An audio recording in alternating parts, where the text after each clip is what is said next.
Mr. Edward Chia.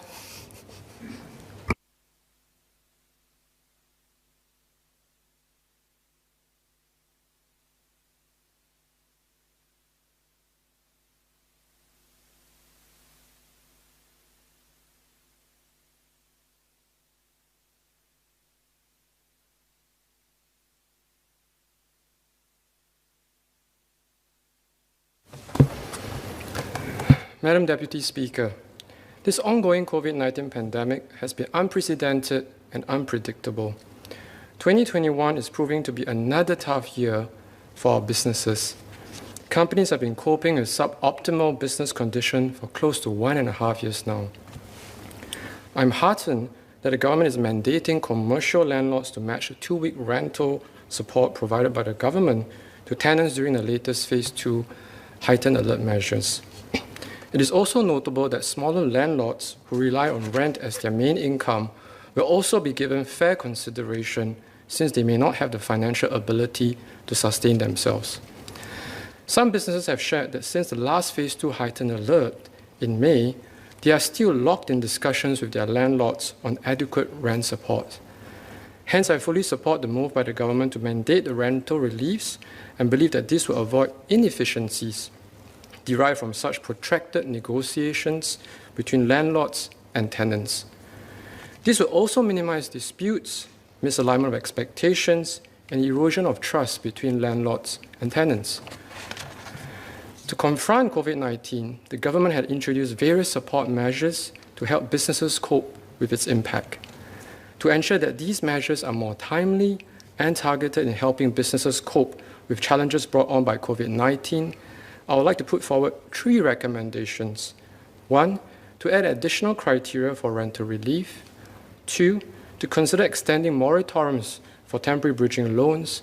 And 3, to further improve disbursement and criteria of the job support scheme.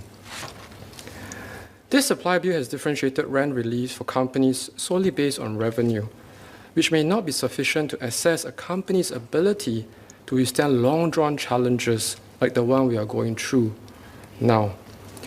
My suggestion is that we consider adding the criteria of EBITDA for companies in industries that operate with low margins. I am aware that this will add additional administrative requirements, but this would differentiate critical companies who need help from those who enjoy better margins because of the nature of their industries. My second recommendation is for the government to consider extending moratoriums for the temporary bridging loan.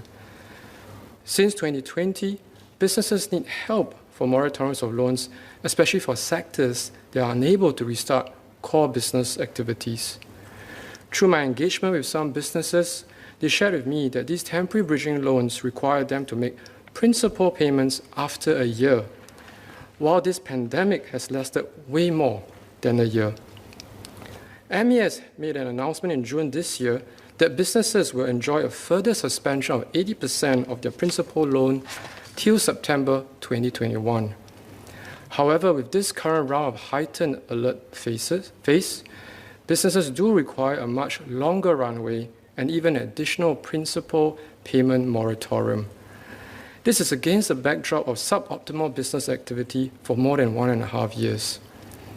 I believe it's necessary for such an extension of principal moratoriums to provide businesses with this additional runway to restore cash flow, which dovetails with the overall COVID-19 Resilience Safe reopening plans. In addition to this recommendation, this is a good time to review the criteria to obtain temporary bridging loans. Specifically, the need for preceding bank statements in applying for temporary bridging loan.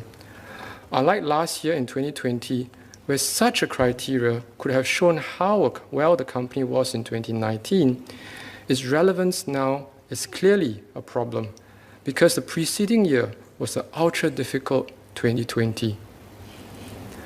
A review of such criteria could well be needed to help our companies get through 2021. My third suggestion is to further fine-tune the disbursement and criteria of JSS. After close to 1.5 years of battling COVID-19, many businesses are facing low cash reserves. Through my conversations with several businesses, they hope for an earlier and quicker disbursement of JSS to aid their cash flow issues. To quote one business owner, "We need water to arrive earlier to fight this fire." We need water to arrive earlier to fight this fire. Some businesses have also shared with me how the SSIC categorization of their businesses has a clear impact on the support measures they receive. Some businesses shared that due to their SSIC codes, they have fallen through the cracks. At this juncture, allow me to highlight some of the concerns from businesses within the events industry. Concerns that are consistent with what the Honourable Member, Mr. Liang Yinghua, shared earlier. Those whose businesses include audiovisual, staging and backdrop, event landscaping, event design, event logistic, booth carpentry, artist management, etc., are currently categorized as Tier 3 in the SSIC code structure.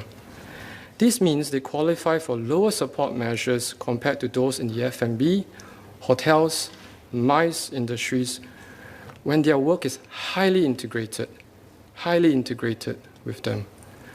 In addition, being classified as Tier 3 also meant that they will not receive loan moratorium extensions. The core event industry is intertwined with inbound corporate and leisure travel. Each phase of dining-in restrictions affects the confidence of event clients, leading to eventual cancellations. The continued cap on wedding guest size and suspension of social and community events have also meant lower revenue for event-related companies. While there are pilots for events to take place, the capacity cap makes them commercially not viable. Those who have pivoted to digital formats have found that revenue is unable to support existing costs and borrowings incurred prior to COVID-19. With high overheads and borrowing costs, event business owners had to bear continued losses and exhaust their own savings to preserve their business, to retain capabilities built over many years. Therefore, I'd like to ask that we review the support mechanism for the wider events industry ecosystem to preserve capabilities that is much needed to maintain Singapore as a business hub. I would like to request for the relevant ministries and statutory boards to undertake deeper engagements with companies to reassess if current SSIC classifications are still relevant and need to be updated. This allows us to be more targeted in supporting our companies now and in the future.